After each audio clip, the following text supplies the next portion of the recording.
Hello and welcome.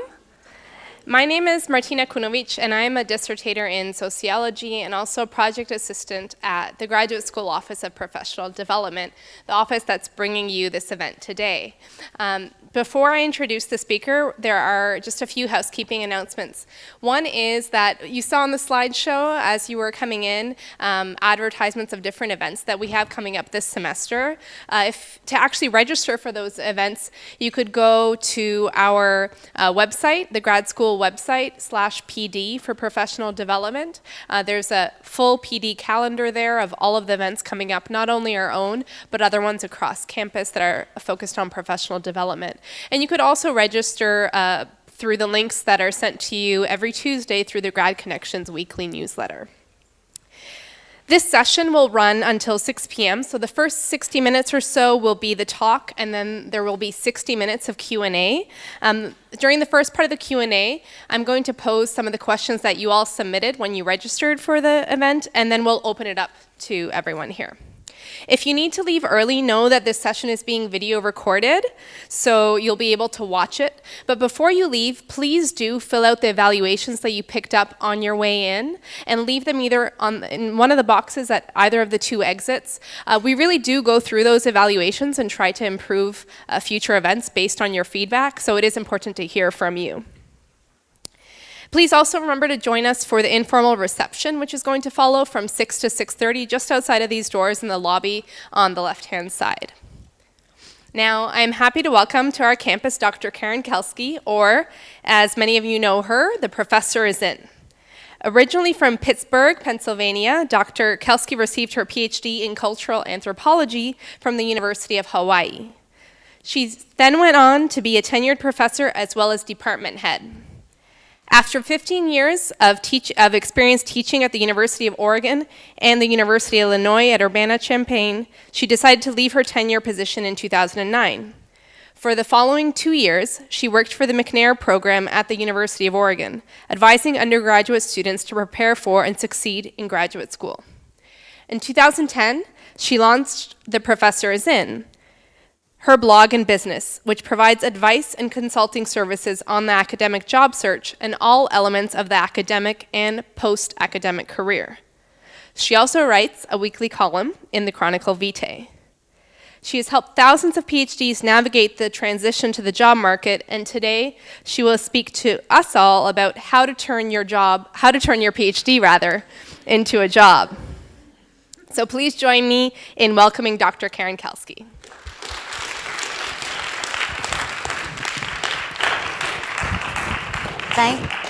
Thank you so much for that lovely introduction. Is my sound okay? Great, awesome.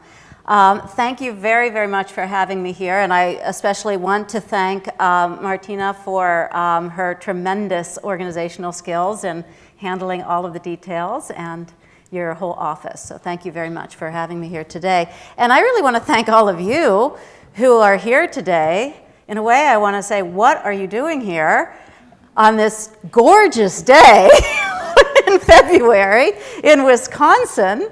I am just so honored that you would choose to spend 2 hours of a day like today here listening to me.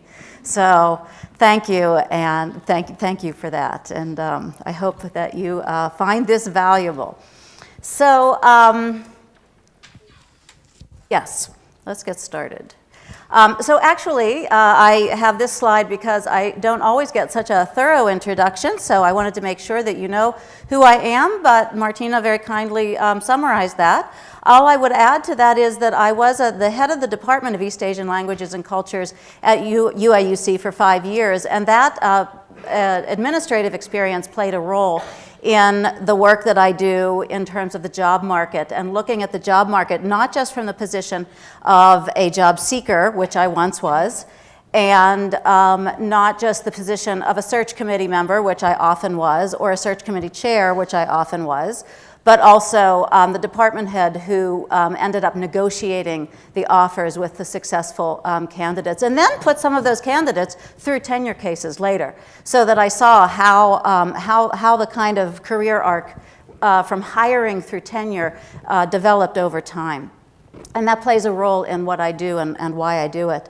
I have at the Professor's Inn, in the 6 years that I've been running it, it has grown quite a bit, and now I have a team of people who work with me and who assist on editing, helping with interview preparation, and also negotiate. Well, actually, I'm the one who does all the negotiating help.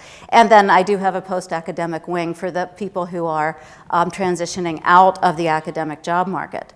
And I do have a book, and it is called The Professor's Inn, The Essential Guide to Turning Your PhD into a Job. So if you haven't read it, and you like and find valuable what you hear today, please do check it out, because it goes into much more detail than I can go into in an hour or even 2 hours of talking on a lot of different subjects, including other things that I won't be covering at all, like specifics of how to do a job talk, for example, which is a surprisingly difficult genre to master, and also grant writing. So if you live tweet, here's a hashtag that you can use if you want to. And if you do live tweet, will you kindly tweet at me so that I know what's happening? Because I always like to see what people commented on afterward. After when I go home to the hotel, I'll like see what everybody had to say. And if you take any pictures, would you share them with me? Because I'd love to put them on Instagram and or Twitter and or Facebook. How many of you actually follow me, the Professor's Inn, on Facebook? Okay, yeah, that's a very, very active page. A lot of good discussion about many different things right now, in particular about the political situation and its impact on higher ed and the academy. Okay, so let's get started. The core requirement for turning your PhD into a job is that you think of the PhD as training for a job. That probably seems extremely obvious, but it is not obvious at all. The entire edifice of PhD training, especially in the humanities and social sciences, is oriented away from a professionalization, vocational orientation. And it is kind of a two-sided pressure in which, on the one hand, the people who go into grad school to do a PhD are often, especially in the humanities, have a kind of esoteric, otherworldly orientation and are sort of escaping, the job market, perhaps.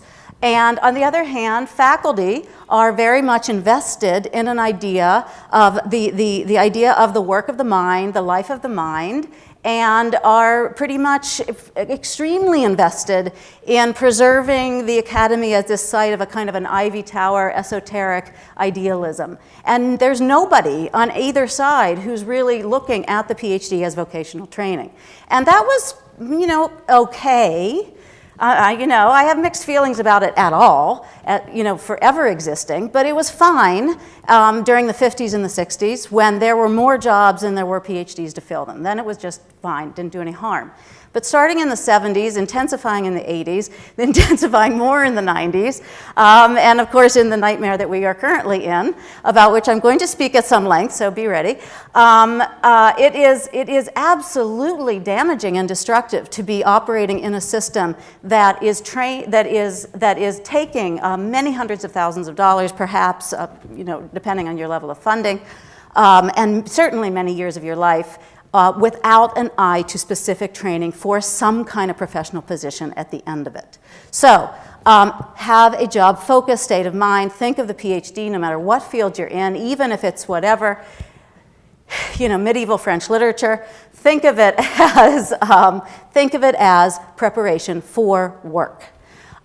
Do not be in denial about that. Denial is the single worst problem in the entire US academy with regard to job training, is that people just won't think about it.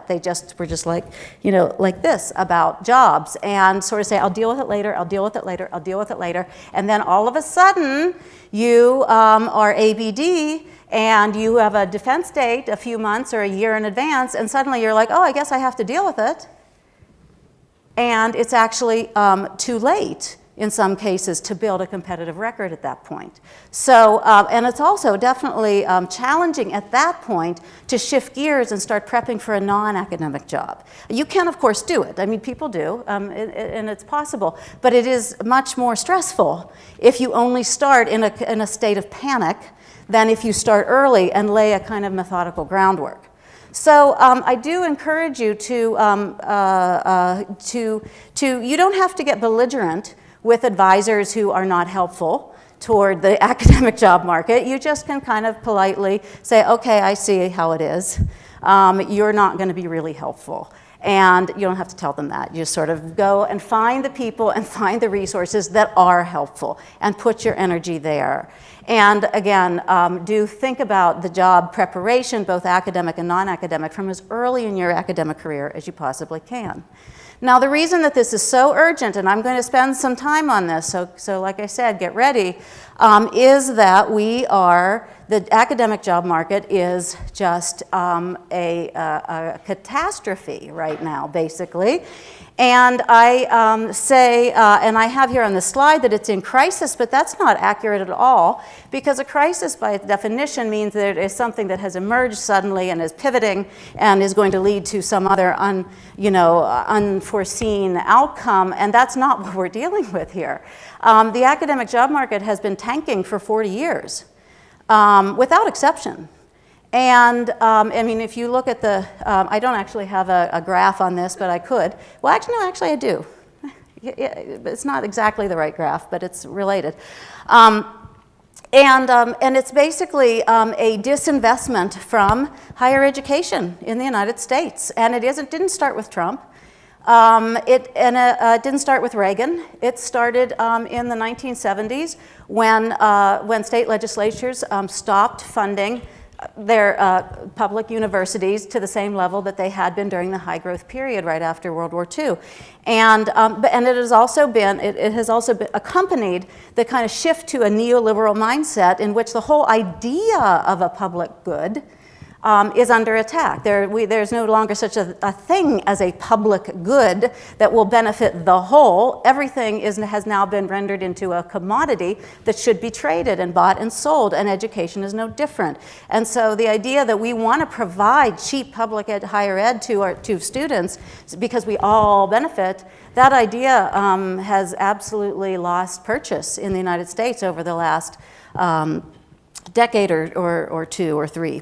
So that's the political size. And so now more and more you have politicians and business business leaders serving on boards of trustees and so on, and applying a business logic to the running of higher ed. I am preaching to the choir here. This is Wisconsin. You know all about this. So the upshot is, of course, as you know, and I know you know this, but do you know this?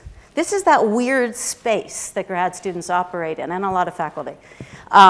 Everybody in the academy sort of operates in the space where it's like, yeah, we know, it's terrible, but you don't really face it. So it's really bad. The job market is just terrible. This is the humanities, and as you can see, there was a massive decline. Now this only goes back as far as 2000, which is why I don't think this is the best graph, and I think I'm going to switch it out to something that shows the longer term multi-decade trajectory. But in any case, as you can see, the big fall in 2008, 2009, which we all know about, and then it recovered a little bit and everybody was excited for a couple years there, and now of course the numbers are once again as low, if not lower, than they were at the bottom of 2008, 2009, and they have not improved. This one where does this go to? 2015? Yeah, the 2016 numbers are worse in every field that I'm familiar with. And I'm going to talk about the sciences in a sec, because I know I have a lot of STEM people in this audience.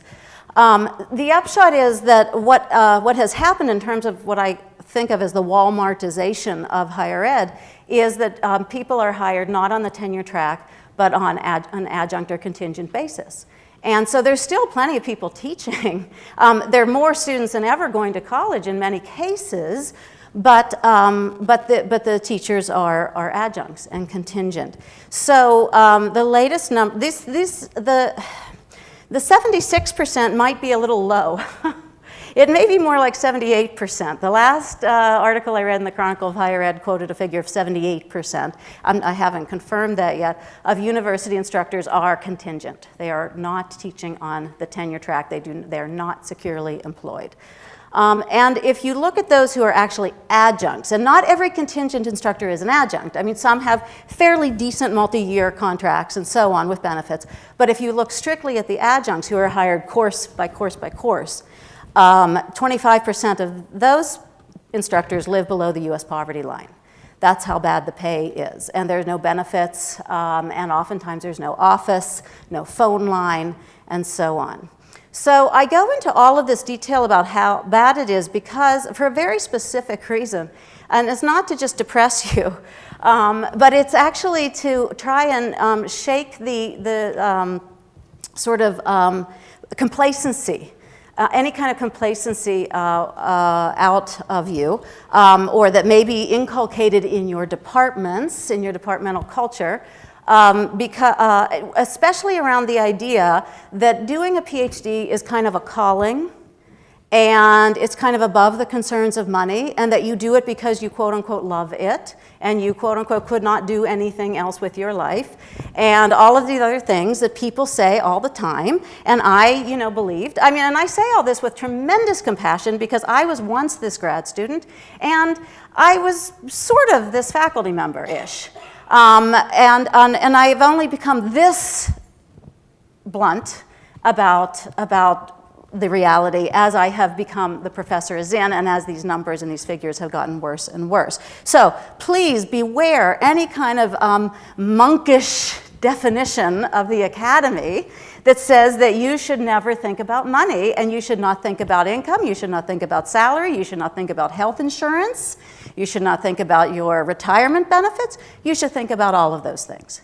And if you don't have a clear path to turn what you're doing now into a job that delivers some of those, as much as they exist anywhere in the present moment, and believe me, I understand that what's happening in the academy is merely a microcosm of what has happened in the job market as a whole in terms of the decline of good, stable jobs, full-time jobs with benefits. I do understand that. Then please be careful. Calculate the ROI, the return on investment, in the time that you're spending in grad school and in postdocs. For those of you who are in the STEM field, you have to make the same nuts and bolts calculation. How many years am I going to do this? How many years am I going to keep looking for that elusive tenure track job? When am I going to cut bait and move on? So, okay, so here's some sciences with that transition. This is from the Cheeky Scientist. Are anyone familiar with that website in business? They do good work, strictly for the STEM fields, basically helping STEM PhDs move out of the academy. So this is from their sort of info sheet that they have on their website from about a year ago. 84,000 PhDs left over every 4 years between the number of PhDs granted and the number of professorships that are open. More than 60% of PhDs will not have a paying job at graduation. Life sciences is worse than other fields in other STEM fields. And of course, looking at the actual salary,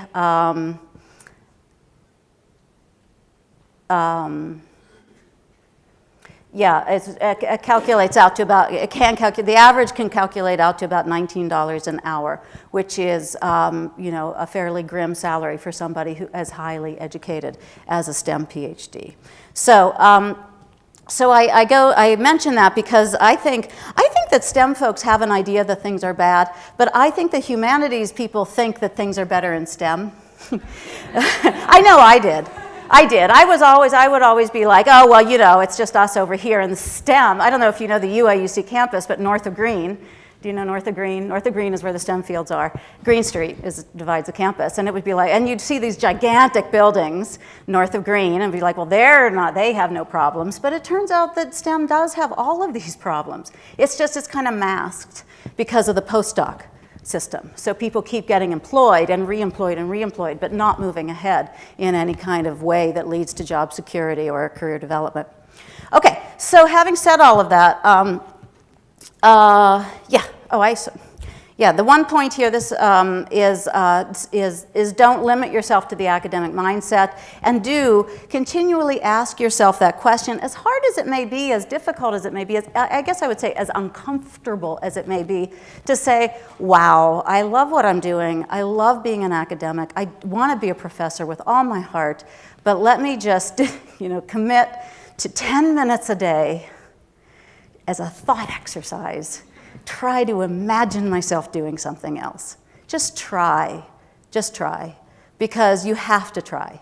You have to really push your mind out of that rut, that single-minded rut that says, I just can't imagine anything else. And it is really hard. As I was saying, wait a minute, I don't want to do this yet because that's depressing. As I was saying to the history department today, and I think that I will say it again here later, it is painful. It's painful. I'm not telling you it's not. Please don't think that I think that it's easy. It isn't easy at all. It's terribly painful to let go of the dream of being an academic.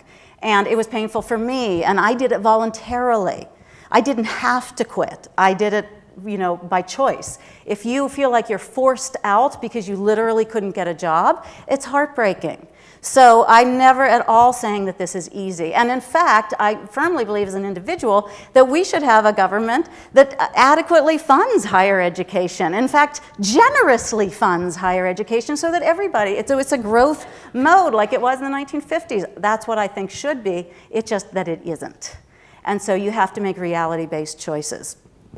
Okay, so now this was a really interesting Facebook thread that came up about 1.5 years ago on my friend's Facebook page, who's a full professor in English at an R1.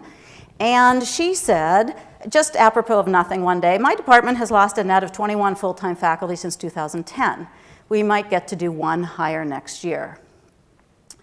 And then her friends started chiming in, and these are two of the many comments that came in from other R1s, other full professors at R1s, in English, I think.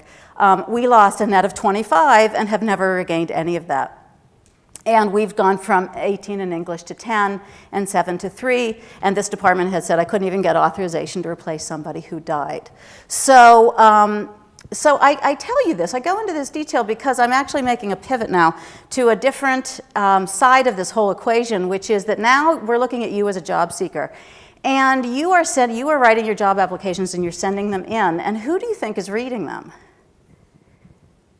The faculty who are left. The last ones standing. And they're in many cases, not all, but in many cases, they are in departments that are drastically smaller than they were 5 years ago or 10 years ago. And those departments have all the same work to do that they ever had. And in fact, they probably have more.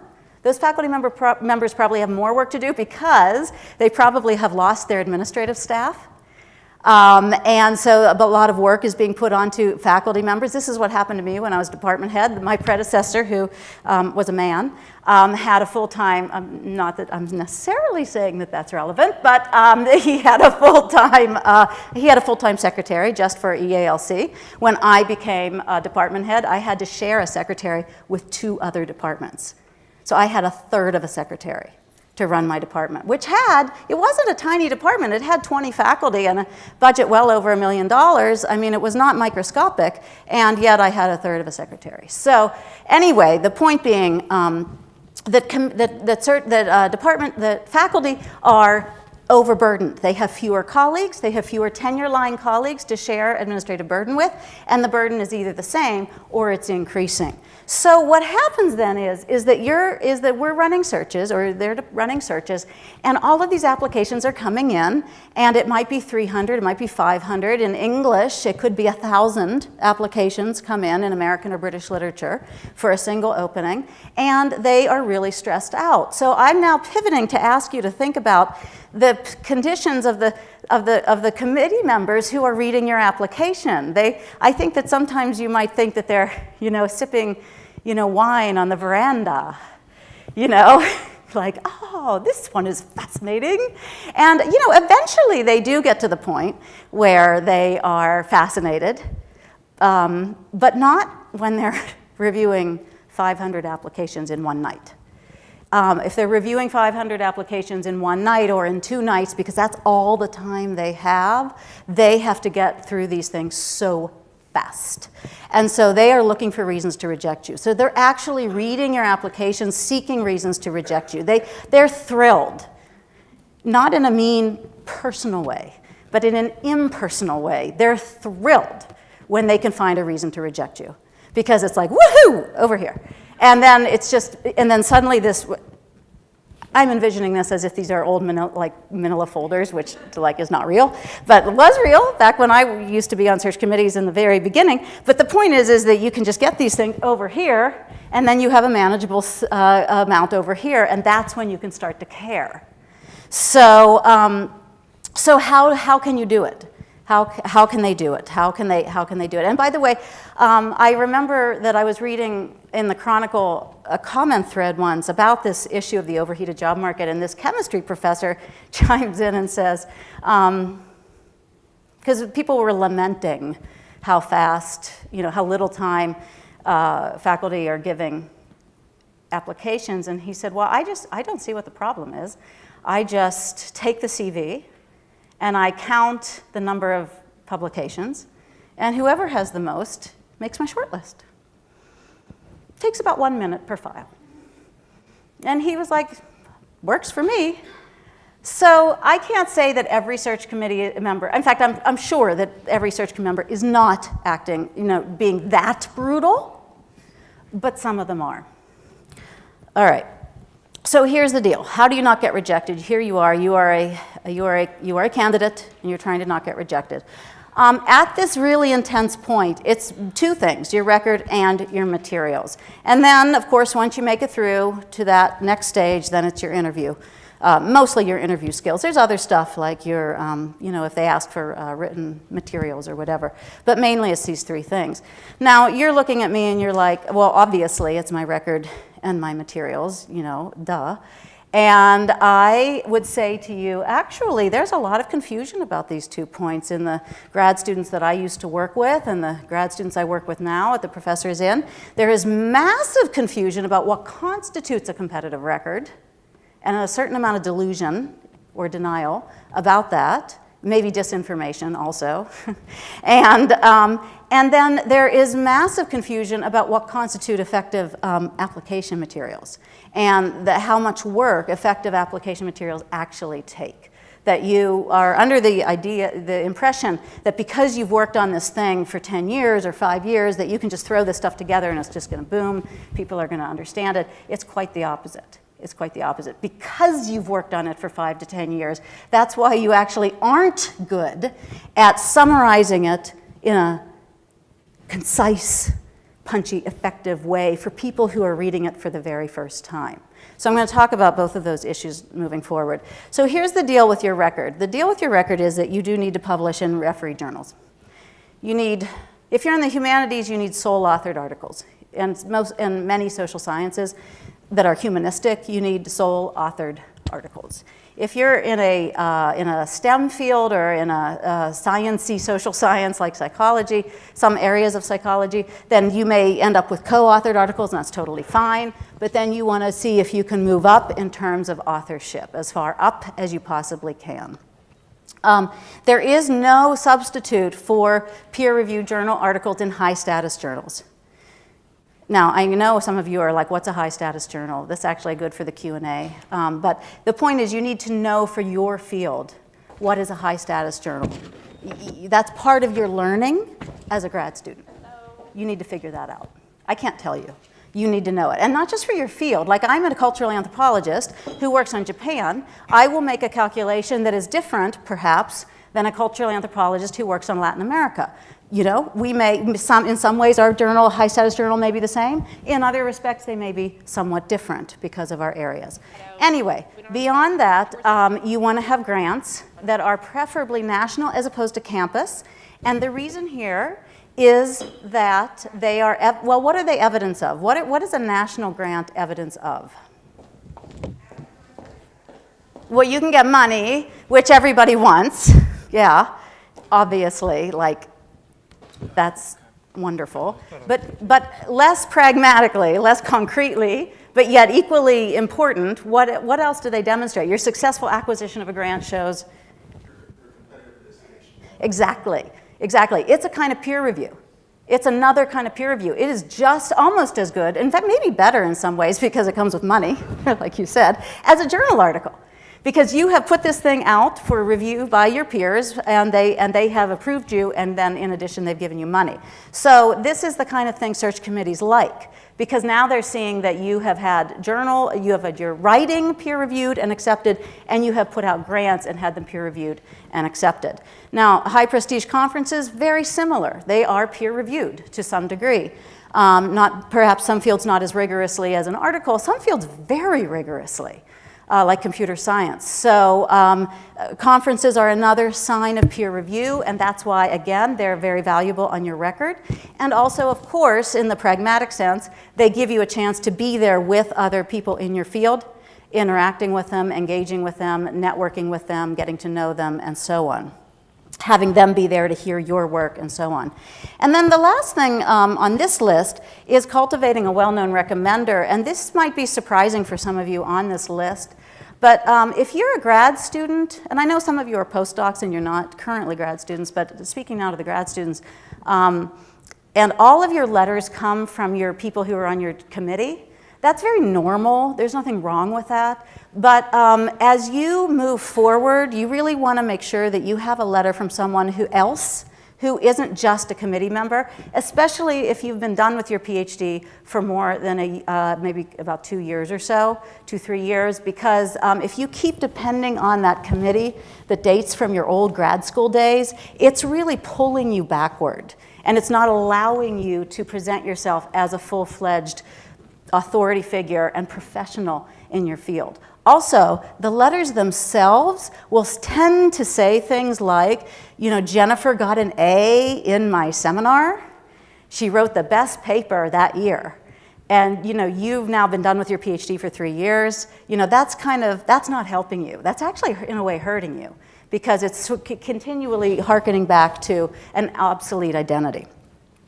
All right, so now that you've done all that stuff, here is a kind of a bullet list of what works on the job market.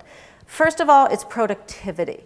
So it is not what you want to do, what you intend to do, what you're interested in, what you love, what you're passionate about. And the first of many times I'm going to mention that word and why I hate it. But it is none of the, did I say intentions? Not your intentions. It's what have you done? What have you published? What grants did you get? What conferences did you go to? And what's in the pipeline? And what's planned? And it has to be looking forward because they're hiring you and they're looking at you about in terms of the next 5 years. They're not actually so much looking at anything you did in grad school. They're looking at it. They're like, okay, that's good. But they need to know, what are you going to do in the next 5 years? Because the last thing any search committee wants is to have someone not get tenure. That is dreadful. Or, God forbid, not pass their third-year review. So they need to know that you are a good risk for those major things coming up.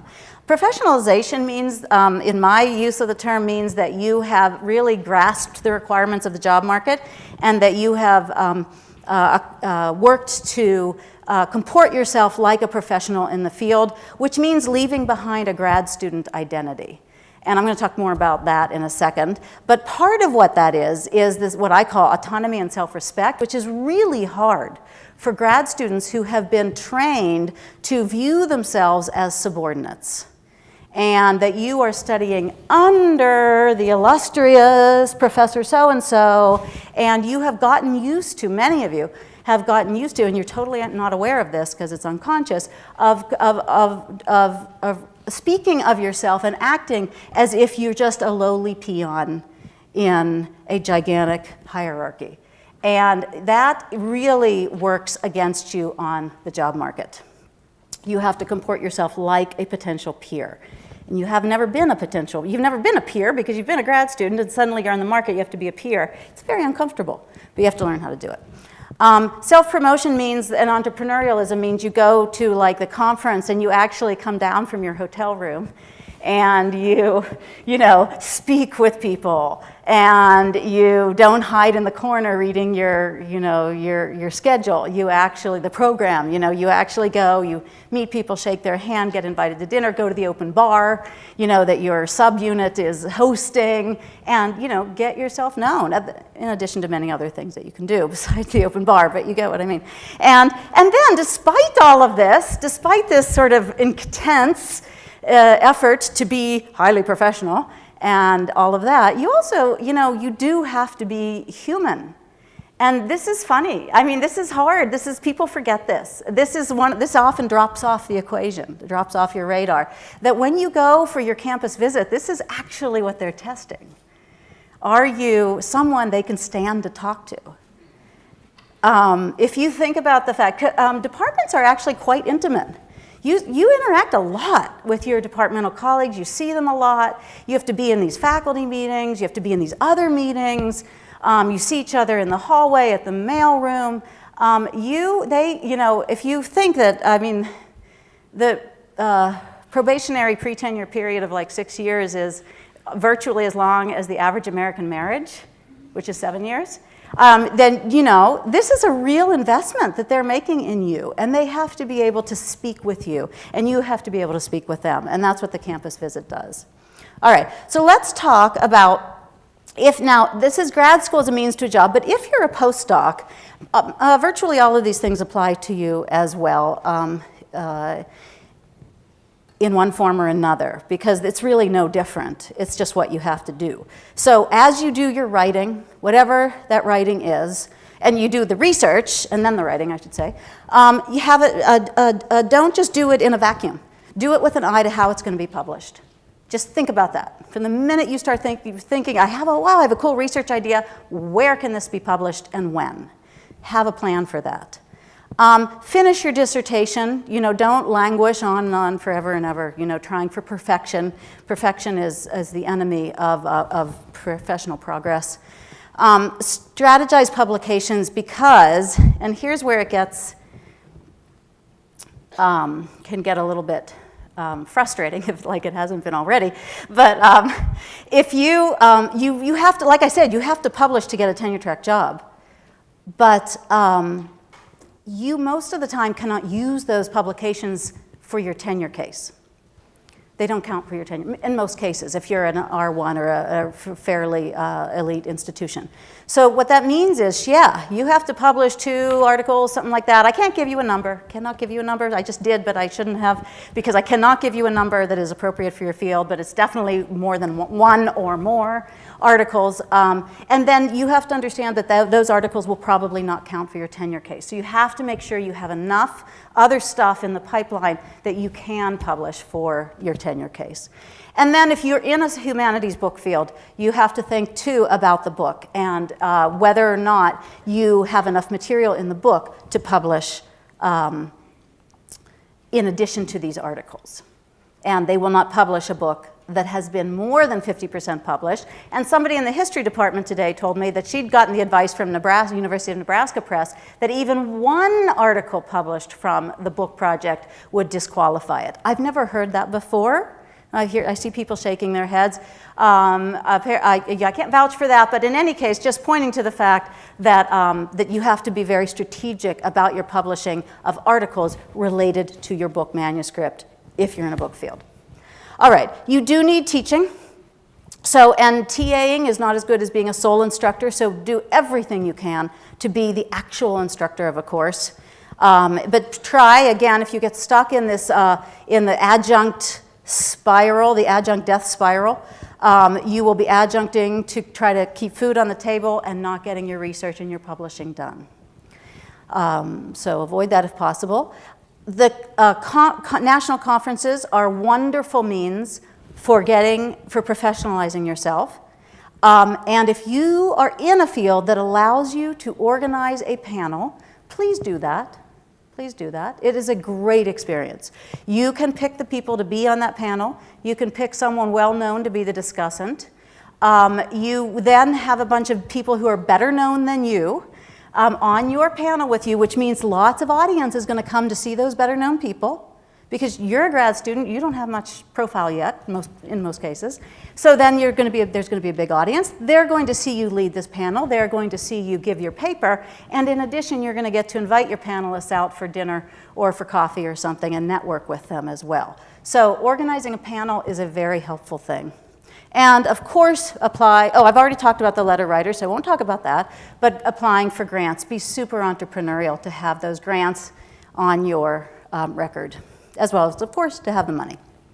Okay, so now here you are on the market and you have made it part of the way through.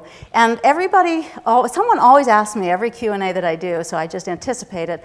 Am I Googled? Yes, you are Googled. You are Googled at this point. You are Googled after you're on a long short list. Maybe a short list, but probably the long short list.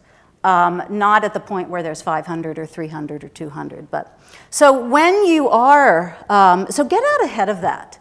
Try and have a landing place where you curate your scholarly identity so that people don't sort of pick up dribs and drabs and breadcrumbs of it from all over the web. Have an academia. Oh, shoot. I just put an article up on Facebook this week about academia.edu. We can't use that anymore. It's bad. It's an exploitative corporation. So I take it back. Let's not need, so don't use academia.edu, but you can have a Chronicle Vitae profile, or you can just put together your own website using Wix or Squarespace or something like that. They're really, really easy. And then, of course, have a professional photo. Doesn't have to be a portrait, just something that looks, like you are, at work, like you're in the classroom, you're in the lab, you're in the field, something like that. And then in terms of use of social media, how many of you use Twitter extensively? I said extensively and a bunch of hands went down. How many of you use Twitter at all? Okay, that's good. Twitter is really great at this point for academic networking. It's just somehow has emerged as the place where academics just are talking and having conversation. And what I love about Twitter is that you have access to people that you simply would never have access to otherwise. Geographically even, you're not going to be able to immediately talk to someone at the University of Hawaii, for example. But on Twitter you can, but also status-wise. Maybe you guys are at the same conference, but this person's so illustrious, they're surrounded by their entourage. You can't get through to them, but on Twitter you suddenly have access. So it's very, very useful. Now, as you're building your record for the job market, there is one thing that people do. I did it. Every faculty member that I know who is honest admits to doing it. And this would be very natural after coming to a talk like this and you're freaking out and you're panicking and you're like, oh my God, I have to get more articles. And more publications. And the first thing you do is your friend says to you something like, let's do an edited collection. Let's do a conference panel together. It'll be great. We'll publish the papers. And you're like, okay. And it seems like you're being really savvy and really smart. But this is what is known as a cheap CV line. This is something that has come to you, sort of dropped in your lap, that you haven't really examined for what is the quality of the CV line, and will it help you in a review on the job market. So a classic example of this for both hiring and for tenure is the difference between a book chapter and a peer-reviewed journal article. These are not equivalent. They're not equivalent at all. And I'm not talking about I'm not talking about esoteric, like, oh, some people view them some way, some people view them another. I mean, when I was on tenure committees, and I was on many, or the department head evaluating a tenure file, if the people came up and if their book chapters counted for exactly 1/2 the credit that a peer-reviewed journal article counted for. So they had to have 2 book chapters for every 1 journal article, and even if they had that number of book chapters, they still didn't get full credit that they would have gotten for a competitive number of peer-reviewed journal articles, because there simply is no substitute for peer-reviewed journal articles. Does that make sense? Book chapters are somewhat peer-reviewed sometimes, but it's really hard to tell how much. So please, just because your friend emails you and says, I have a great idea for a collection, or I'm doing a collection, will you give me a chapter? Please don't say yes. Really, don't say yes. 90% of the time, it's a mistake. And it's not just a mistake because of the status of the line, it's also a mistake because, now I'm speaking specifically of edited collections of books, of chapters, because they often take like 6 years to come out. They take forever. There's a million reasons, I won't waste your time with why, but it's just the vast majority of time, edited collections take 1 billion years to come out. And they come out only in hardback, and nobody buys them. And so you end up having devoted all of this time to this thing that you're very proud of, but is not helping you one little bit in your job search. Okay, grad student conferences and what I call here crappy third-tier presses are examples. And because just to anticipate, you're wondering what is a crappy third-tier press. That means that if you've given a paper at a conference and somebody comes running up to you afterwards with a business card and says, I loved your paper, can we please publish your book? That is by definition a crappy third-tier press. That is, because because a top-rated press is not going to do that.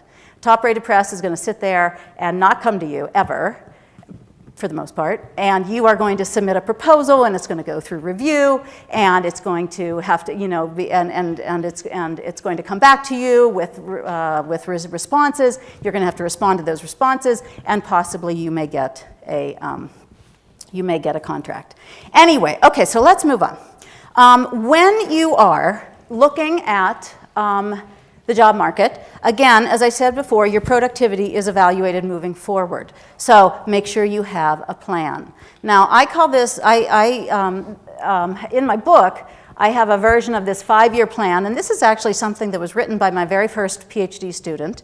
And I realize you can't see the writing, and that's okay. The basic idea is that she gave this to me in 2003, so she was really a long time ago. She's now a tenured, she's like an associate professor at an R1, working on her second book. She just got back from sabbatical, and she, in anthro, and but she was just prodigiously well organized. I mean, this person is well organized.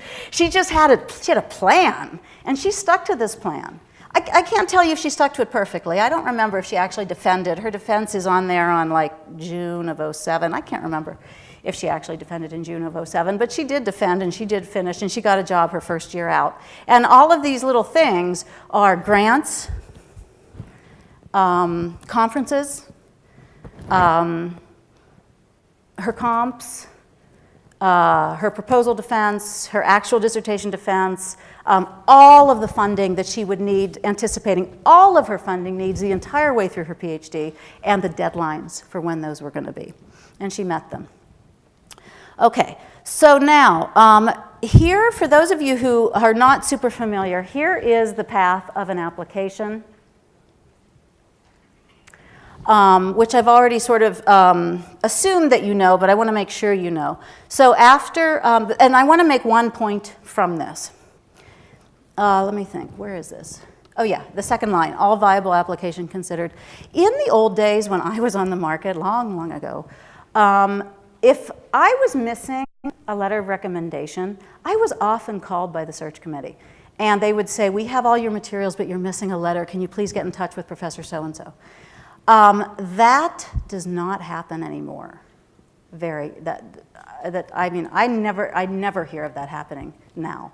And it may be because of HR and legal reasons, and it may be because of the general intensity of the job market and nobody has time for that. But if you are missing something, you are usually your application is thrown out for the most part. So this is stressful, and it does mean that you have to stay on top of your letter writers and make sure that everything that is required to be in actually does get in on time. The other thing I want to point out about this list is that after the short list candidates have been invited to campus for their campus visits, the search committee actually, or the departments, combinations are different, will not just vote on the hierarchy of 1, 2, 3, like if 3 people came, but they actually also vote acceptable, unacceptable. So there may be that 3 people come and 2 of them are voted unacceptable, and 1 of them is acceptable. So the acceptable one is offered the job. But if they turn it down, then that means that number 2 and number 3 will not be considered, and then they move to their alternates. So there's a two-part vote, and I know that most candidates are not aware of that. If you want to talk about what makes a candidate unacceptable at the campus visit level, we can talk about that in Q&A. So let me say a few words about job market documents, just so you have some general idea about how to approach them. Because of that exhaustion factor that I was speaking of before, the most important thing is that they be short. Not microscopically short. You need to provide information, but they need to be relatively concise. And what that means in practice is a 2-page cover letter, unless you're in the field of philosophy, which for some reason has a convention of a 1-page letter.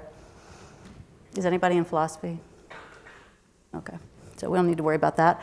A 1-page teaching statement, a 2 to 4-page research statement, and typically in the humanities are in the low end, the 2-page, and the STEM fields are in the high end, the 4-page. And then the CV does not have a page limit, but you do want it to be formatted appropriately. And the important thing here is that you focus on your achievements and not on your process of getting there and not on your feelings. Nobody wants to know your feelings. Okay, so I'm going to say more about that. So the reason they don't want to know about your feelings, and I always try to give reasons because I don't want you just to believe me. I don't want anyone just to believe me, like, oh, Karen said it, so it must be true. No, just think. Think it through. Does any academic you've ever worked with ever believe anything? Just because you said it? Of course they don't. They wouldn't be an academic if they were like that. They would have chosen another field, but they chose academia. And that means they need evidence, and they need argumentation, and they need a conclusion. And if you don't provide them that in your job documents, then you are not going to get hired. So just imagine, just think it through. It's the way of this world that we work in. Give them evidence. Okay, now I've already talked about this other thing about managing your image, moving from a peon to a peer, and this is where this happens. This is intertwined with this emotionalism thing, because what happens is you may have a certain amount of imposter syndrome, and you're extremely anxious, and the job market is terrifying anyway, even if you're really confident, and you overcompensate, and it leads you to do things you might not otherwise do, like beg, or plead, or just kind of lose track. Just lose track of what you're really about. And so that's why you have to be really careful that you just stick to the facts and trust that the facts will win out. They will be more persuasive than emotionalized rhetoric. So I don't want to talk about this right now. I want to talk about job market documents. That was out of order. So please believe that your work doesn't speak for itself and that it is actually quite difficult to write this text, this verbiage that I'm talking about, this unemotional, factual, minimalistic verbiage is tremendously hard to write and takes a whole bunch of rewriting. So here are the things that go wrong. Self-discovery, hyper-emotionalism, telling not showing, and excessive humility. So here's some examples. that you can look at, and then you can go home, you can look at your job letters, and you can think about whether you're seeing something like this in them. So this is what I call it in the history department today. I think I called it the narcissistic narrative of self-discovery. Yeah, that's, but it's this obsession with the drama of your own process. So I've always been fascinated, and that led me to pursue, and I have an interest in, and because of that and I had the good fortune to, blah, blah, blah, blah, blah. Total wasted space. Just say my dissertation focused on this, I used these methods, I worked within this theory, and I found this, and I conclude this. And I published this, and it was funded by this. That's what they need to know. Hyper-emotionalism means now, obviously, emotion language. This is the easy one. Fascinated, yearn, love, desire, excited, enthusiastic, and then, of course, the P word. The horrible, horrible P word of passion. Everybody claims to be passionate. Everybody. Especially in their teaching paragraph. So please, please take it out. It doesn't help. Just doesn't help. But that's the obvious one. The less obvious one is where you're using adjectives and adverbs. So this is what this looks like. My work is an important and innovative exploration of a badly understudied topic, and it utilizes unique methodologies that have yielded remarkable and new insights that will have wide impact. So this seems okay, but it really is a lot of rhetorical posturing that does not have, that is claims without substantiation. And so I'm not saying that the people are going to look at it and say, oh, look at that annoying rhetorical posturing that provides no substantiation. They're not going to say that, but they're going to be sort of unconvinced. They're just going to be like, nah. It's not going to do the work you think it's doing. And you're putting those adjectives in because you think it's going to do better work, and it's doing worse work. It's not working. So stick with my work is the first to examine this using this method in this way with this conclusion. All right, here is another way of saying that. And if any of you have done writing, you know that show, don't tell is one of the core principles of good writing, and it is here in job documents as well. So here is an example. Now, you'll see that this also gets into that adjective problem. I'm a passionate and committed teacher who always finds innovative ways to engage student interests. Now here, we just be concrete. What do you do? What class? Intro to Cultural Anthropology. You do this method, you do it in this way, with this outcome, and the students nominated you for an award. Now here, you do write a little bit more, it's true, but it is concrete things that they will remember. And last of all, the humility and pandering. This is something that happens as a result of desperation and fear. Very justifiable, but please resist the temptation. I was fortunate enough, I was lucky, I was inspired by, I trained under, and then any version of aim, seek, try, endeavor, attempt. And this is actually rather challenging. If you say, just do a little thought experiment, my dissertation attempts to show. How many of you have said that? Like everybody says that. My dissertation attempts to show. Just now say, my dissertation shows. That's actually a huge transformation in your own subject position when you start doing that. And it's hard to catch because it's unconscious. And then please don't pander. Don't pander. Don't say it's an honor, it would be an honor to teach at your illustrious department. Or it would be a privilege to teach. These things, this is that thing I started with. It's not an honor, it's not a privilege, it is a job. It is a job, you do labor, they pay you money. So don't fancy it up with all of this stuff that just obscures the, whatever. Okay, so I want to finish up so that we can do questions, but I do want to say a word. I'm going to say a brief word about interviewing and a brief word about the post-academic transition. The most important thing, there are these 3 points. These are the 3 most important points. But if you think about it, if you have a Skype interview and it's 30 minutes in length, and you figure that they have 5 questions, And it takes like a bunch of minutes in the beginning to deal with the technology, which it always does. You figure you have 25 minutes, and they have 5 questions, so that leaves 5 minutes per question, but they have to ask the question, so that takes up 1 minute. So that means that in that Skype interview that you know is 30 minutes in length, you know for an absolute fact you have no more than 4 minutes per answer. And you may have less, because they may be wordy, or maybe they have 6 questions. So you need to prep 3 to 4 minute answers for every basic question.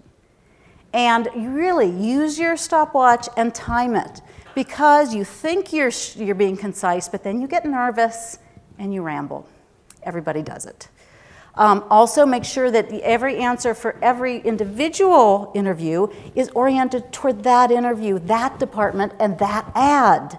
Don't tell, like, I'm a Japan anthropologist. I'm not going to, like, wax poetic on all of the glories of the anthropological methods and field work and participant observation if I'm in an interview for a Japan job. They don't want that. They need to know about my Japan and my East Asia focus, vice versa. If I'm in an anthro job, I'm not going to spend a lot of time talking about Japan.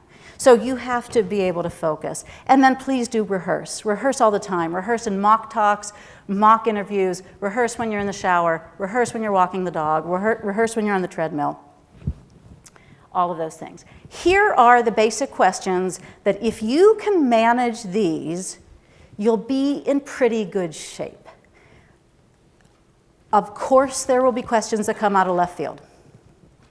Of course, there will be some questions distinct to your field that are not represented here. But if you can do these and do them well, and I don't have time today to tell you how, but I talk about it in my book, you'll be in good shape. So when I say dissertation, of course, I mean current research. So postdocs, whatever your current research is, be able to describe it and its contribution to the field.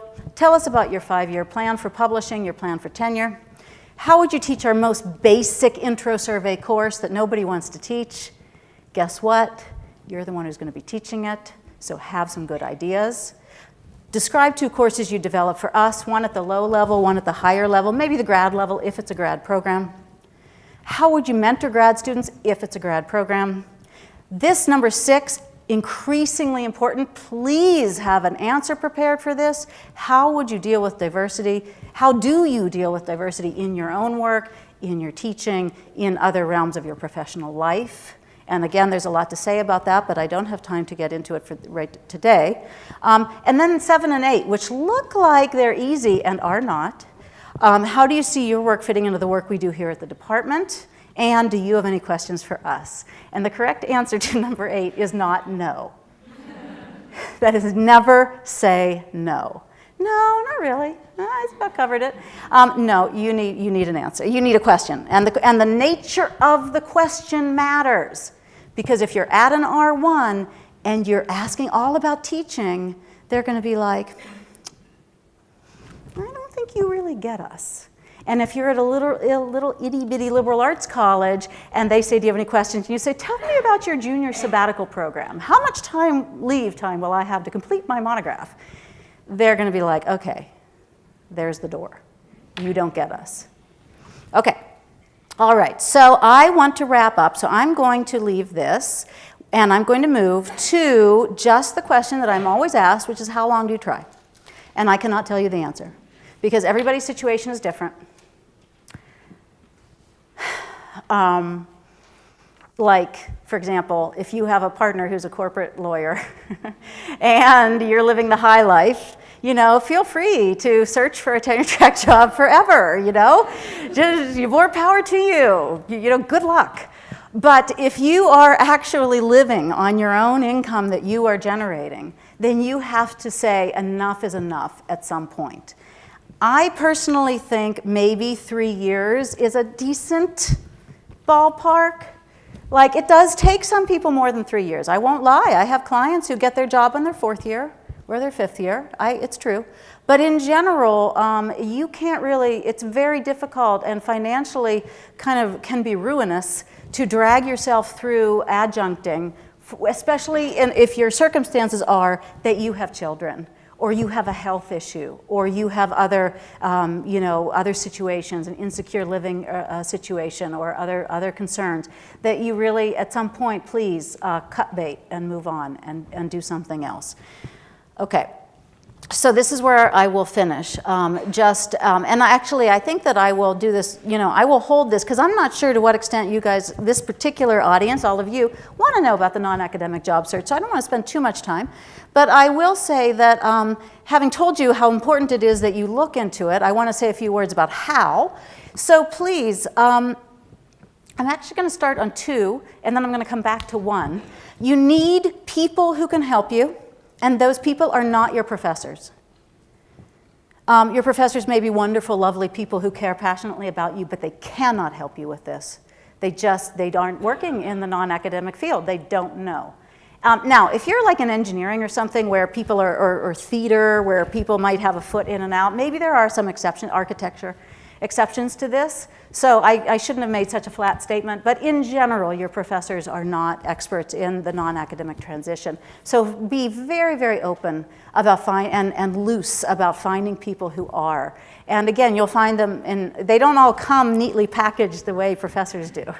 Professor is like, well, he's in the department and his name is on the door. I know exactly where to find him. Non-academic mentors are just going to be like all over the place. Your neighbor, your babysitter's father, also, someone that you met at the gym. It's going to be random. It's nonlinear. It's stressful.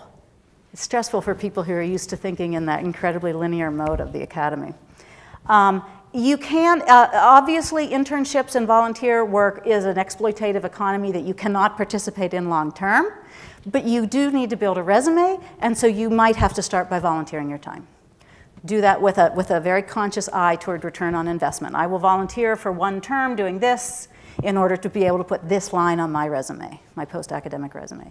Informational interviews means that you schedule a 30-minute interview with somebody who's working in an area that you're interested in, and you just talk to them about what's it like to work here, and when you're hiring, what are you looking for? You're not trying to get a job in this particular interview. You're just learning how to think about getting a job later. And there's a lot of, all of these things are very time-honored job search techniques outside the academy. So if you Google any of these things, you'll find a ton of information.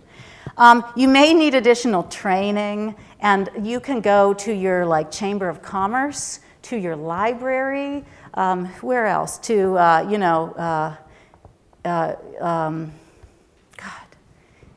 the thing online where they have all the courses, Udemy? Yeah, like that, where you can take all these courses and get various other, short-term training. I don't mean go back to graduate school. Please don't go back to graduate school. But you can get various trainings to put on your resume, certifications and things.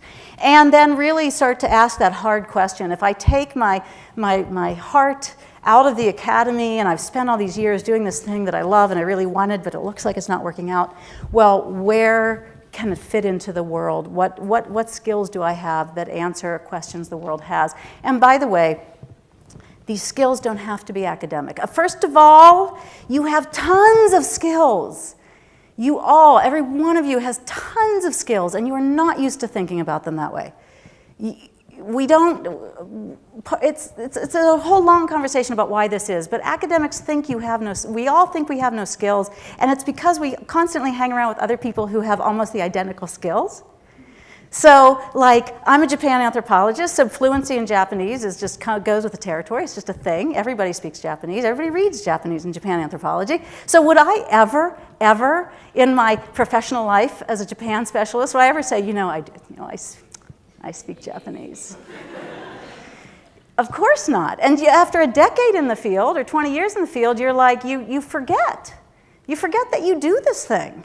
But out there in the whole world, who speaks Japanese? Very few people, very few non-Japanese people speak Japanese. So, there's still, a substantial need for Japanese speakers in various settings, and I might sort of forget that I am a specialist in that. And that's just a very easy example. But into statistics or public speaking or managing grants or grant writing or managing a budget or all kinds of analysis or writing, which all of you do extremely well, way better than the average American. All of these things are skills that you have that you are not accustomed to giving yourself credit for. So please recognize those, and also recognize that it isn't just your academic skills. My first business, when I realized that I was miserable in the academy and had to do something else, the Professor's Inn was not my first business. It was my second business. My first business was making jewelry out of Japanese paper, because I had been collecting, I've lived in Japan for a ton of years, been going back and forth. I had this collection of Japanese paper, which is beautiful, for those of you who know washi paper. And I learned all of these Japanese origami and kirigami and all these and doll making skills.